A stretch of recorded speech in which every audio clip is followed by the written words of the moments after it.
नमस्कार, आप देख रहे हैं न्यूज 18। पहली खबर बुलेटिन में पौड़ी से है, जहां पर आज की सबसे बड़ी खबर निकलकर सामने आई। 70 से 80 टीचर्स कोरोना पॉजिटिव हो गए हैं। पौड़ी, कोट, खेसू और पांबो ब्लॉक में ये टीचर कोरोना पॉजिटिव पाए गए हैं, जिसके बाद सभी 5 ब्लॉक के इंटर कॉलेज अगले 5 दिन के लिए बंद कर दिए गए हैं। जिले के मुख्य शिक्षा अधिकारी MS रावत ने स्कूल बंद करने के आदेश जारी किए। अभी 2 नवंबर को ही राज्य में स्कूल खोले गए थे, जिसके बाद अब एक साथ इतने सारे 70 से 80 टीचर्स जो हैं वो कोरोना पॉजिटिव, कोरोना संक्रमित पाए गए हैं, जिसके बाद हड़कंप मच गया है।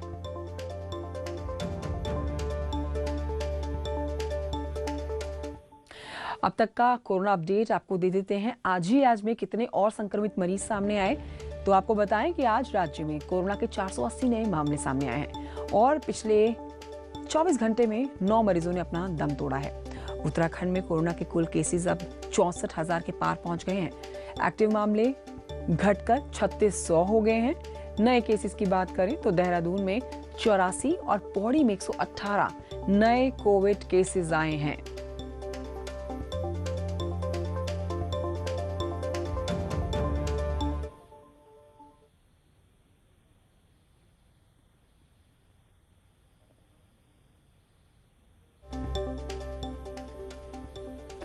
सरकारी गाड़ियों की तोड़फोड़ और मारपीट के आरोपी उत्तरकाशी के मुख्य न्यायिक मजिस्ट्रेट नीरज कुमार को हाई कोर्ट ने सस्पेंड कर दिया है और इस मामले को गंभीर मानते हुए हाई कोर्ट ने CJM नीरज कुमार को बागेश्वर अटैच कर दिया है। सस्पेंड किए जज नीरज कुमार पर आरोप है कि 29 अक्टूबर की रात 8 से 12 बजे तक घर में हंगामा करने के साथ ही परिजनों के साथ गाली गलौज और मारपीट किया गया। इस दौरान उन्होंने अपनी सरकारी गाड़ी के अलावा कलेक्ट्रेट में SDM डूडा और तहसीलदार भटवाड़ के वाहनों को भी क्षतिग्रस्त कर दिया था। मामला हाईकोर्ट के कार्यवाहक चीफ जस्टिस तक पहुंचा। उन्होंने सख्त कार्रवाई के निर्देश दिए थे। गुरुवार को रजिस्ट्रार जनरल की ओर से CJM को निलंबित करने का आदेश जारी कर दिया गया।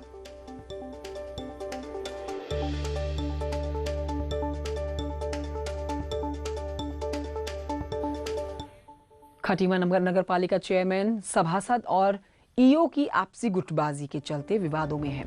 सभासद असलम अंसारी ने वार्ड की सफाई न होने पर नगर पालिका गेट्स के सामने आत्मदाह करने की कोशिश की। नगर पालिका EO के साथ सभासद की तीखी बहस के साथ धक्का मुक्की तक हो गई।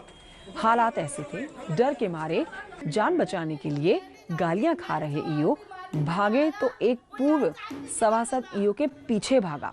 हालांकि प्रशासन ने बीच बचाव करके आत्मदाह की कोशिश करने वाले सभासद से तेल की बोतल छीन ली, लेकिन इस पूरे मामले के हंगामे के बाद नगर पालिका EO के साथ हुए इस व्यवहार को देखकर नगर पालिका EO की पत्नी बेहद डरी हुई है।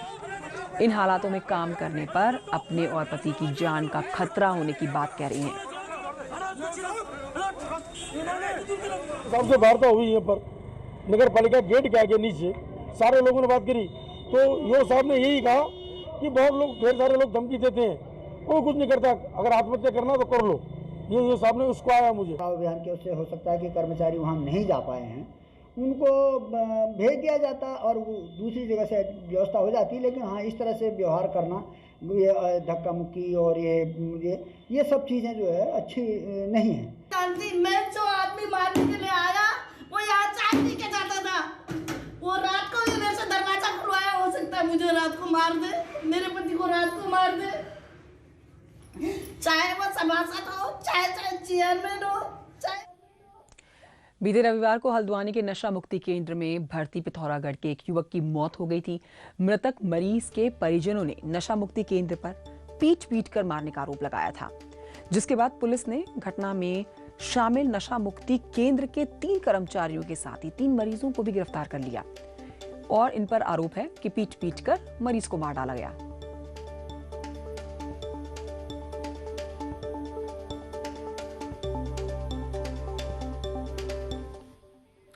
बीजेपी के विधायक उमेश शर्मा काऊ ने प्रदेश अध्यक्ष बंशीधर भगत को चिट्ठी लिखी है।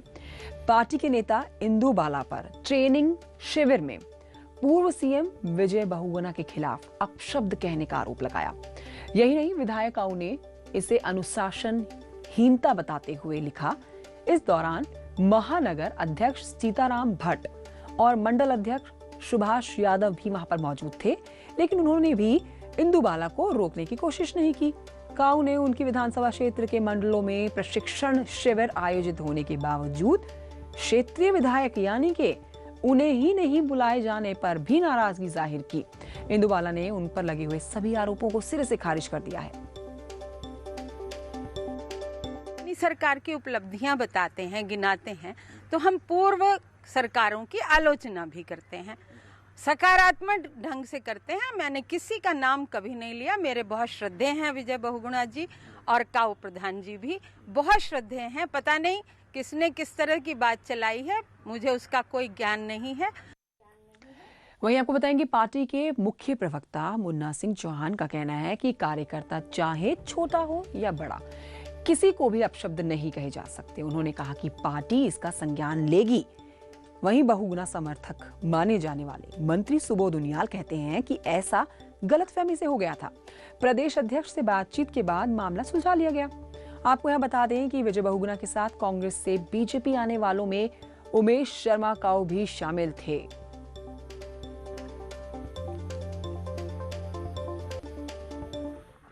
कोई भी लीडर हो पार्टी का, किसी के बारे में आपत्तिजनक, अपमानजनक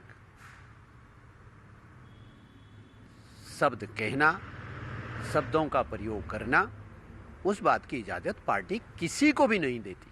पार्टी में इस तरह की गलतफहमियां होती रहती हैं। मैं लगता हूँ ये जो मामला है, ये आप मेरी बात हुई है देखने से, और ये मामला ऐसा कुछ मामला नहीं था, निपट लिया कहीं ना कहीं कुछ गलतफहमियों का कारण हुआ है। राज्य का कर्मकार कल्याण बोर्ड की कार्यशैली सवालों के घेरे में है। चर्चा 400 करोड़ की घपलेबाजी की हो रही है और कांग्रेस जीरो टॉलरेंस की सरकार से कड़ी कार्रवाई की मांग कर रही है।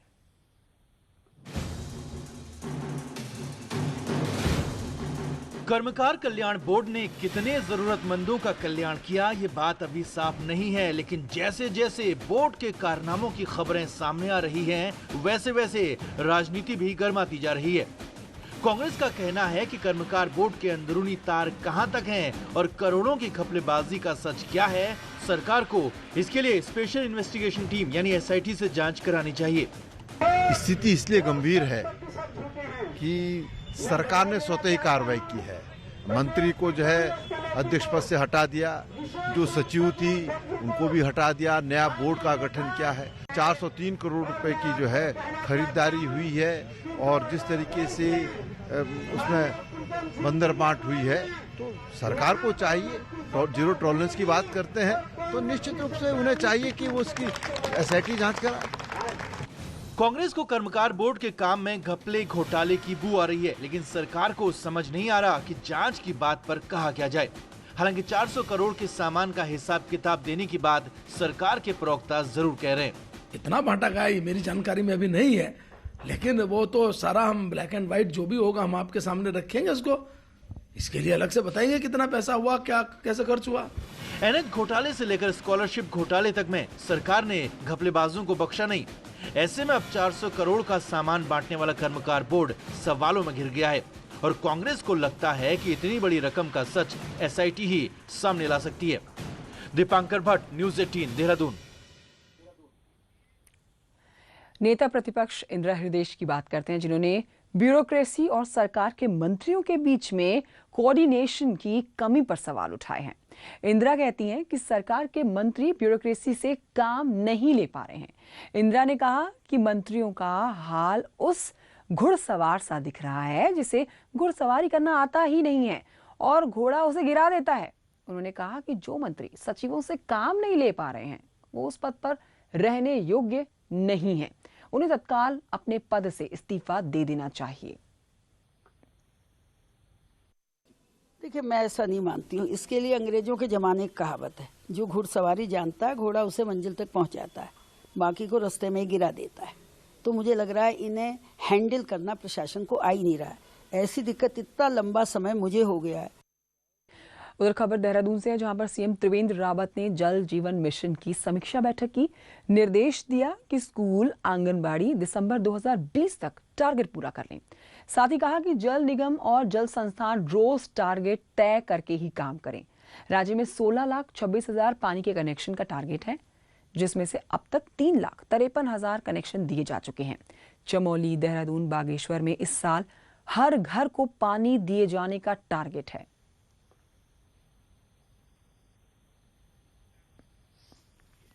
उधर 9 नवंबर की तारीख पूरे प्रदेश के लिए खास होती है और इसी मौके को खास सरकार विकास की बात के साथ खास बनाना चाहती है।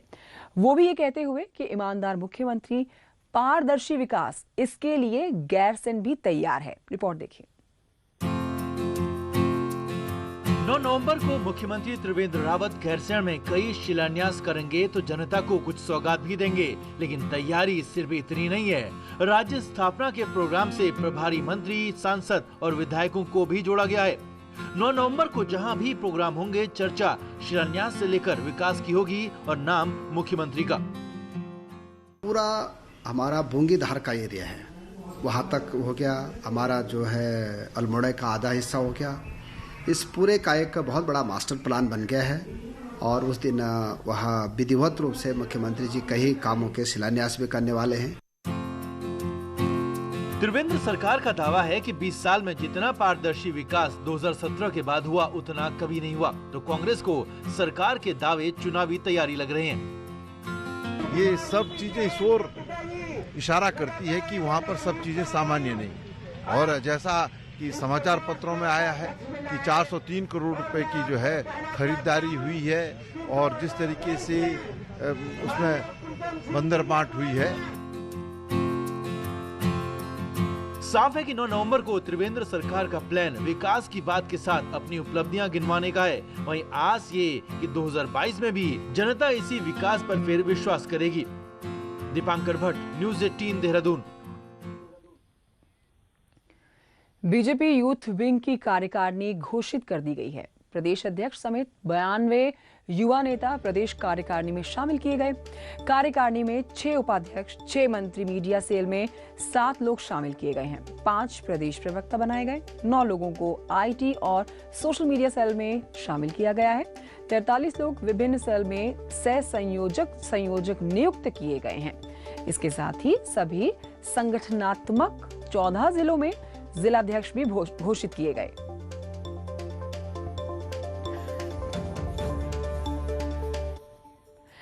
राज्यसभा के सांसद बनने के बाद पहली बार रुड़की पहुंचे नरेश बंसल। कार्यकर्ताओं ने रुड़की में जगह जगह उनका जोरदार स्वागत किया।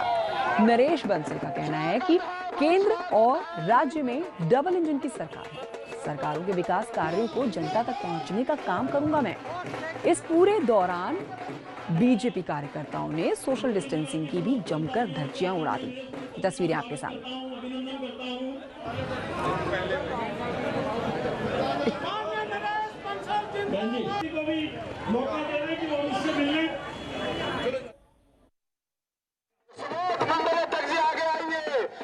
मुद्दे हैं जो भारतीय जनता पार्टी की और डबल इंजन की सरकार के मुद्दे हैं, वो सारे मेरे मुद्दे हैं जी।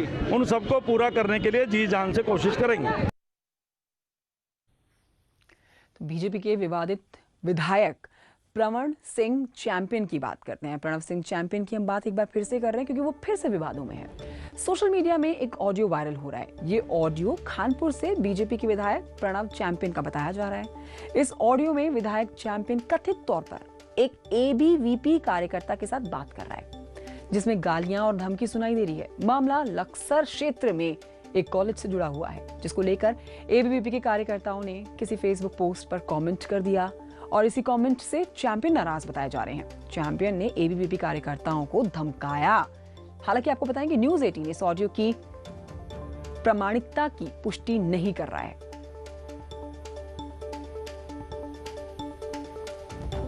ये डिग्री कॉलेज का जो काम हुआ है जी, ये तुम्हारे 2 दिन में जाने से हो गया? नहीं सर, 14 दिन इसमें धरने पर बैठे थे सर। धरने में पूछने कौन आया तुम्हें? कोई नहीं सर। तो आपका धरने में बैठे कौन हो रहा है? कौन करवा रहा है? मंत्री आया पूछने? नहीं सर, आपका भी संघर्ष काम आया इसमें।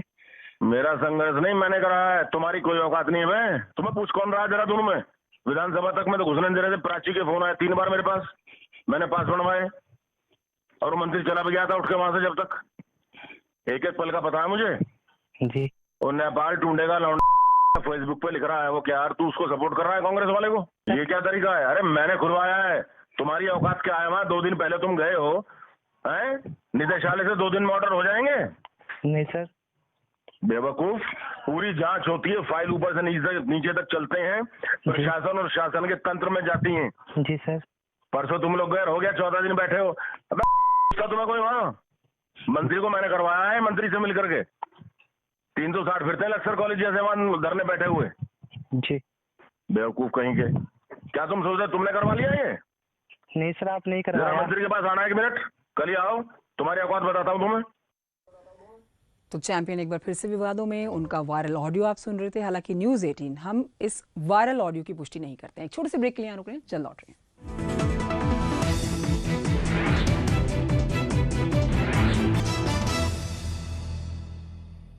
Welcome back. खबर पिथौरागढ़ से ब्रेक के बाद, जहां पर धारचूला में नेपाल को जोड़ने वाले पुल को आज 3 घंटे के लिए खोला गया है और इस दौरान नेपाल से भारत 129 लोग आए हैं, जबकि भारत से नेपाल 105 लोग गए। नेपाल से आए हुए सभी लोगों की स्कैनिंग भी हुई। बॉर्डर पर दोनों मुल्कों के व्यापार संघों ने त्योहारी सीजन में पुल को खोलने की मांग की है।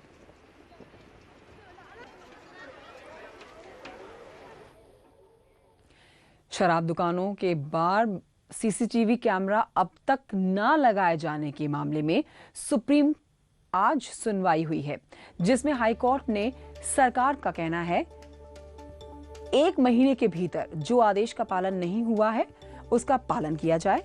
शपथ पत्र कोर्ट में पेश किया जाए। सरकार ने हाईकोर्ट में अपना शपथ पत्र पेश किया, जिससे कोई संतुष्ट नहीं रहा।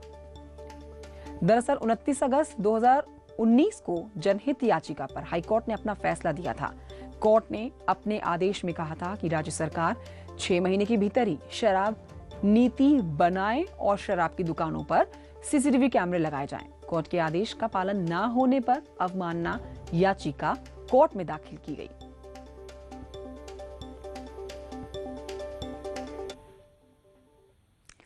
ऋषिकेश का लक्ष्मण झूला बंद होने के बाद जानकी सेतु, टिहरी और पौड़ी क्षेत्र के मुनिकीरेती और स्वर्ग आश्रम को जोड़ने का एक उम्मीदों भरा पुल है, जो अब लगभग बनकर तैयार हो चुका है। बस इंतजार है इसके लोकार्पण का। अब बताया जा रहा है कि इस पुल का उद्घाटन 9 नवंबर को राज्य स्थापना दिवस पर डोबरा चांठी पुल के साथ किया जाएगा।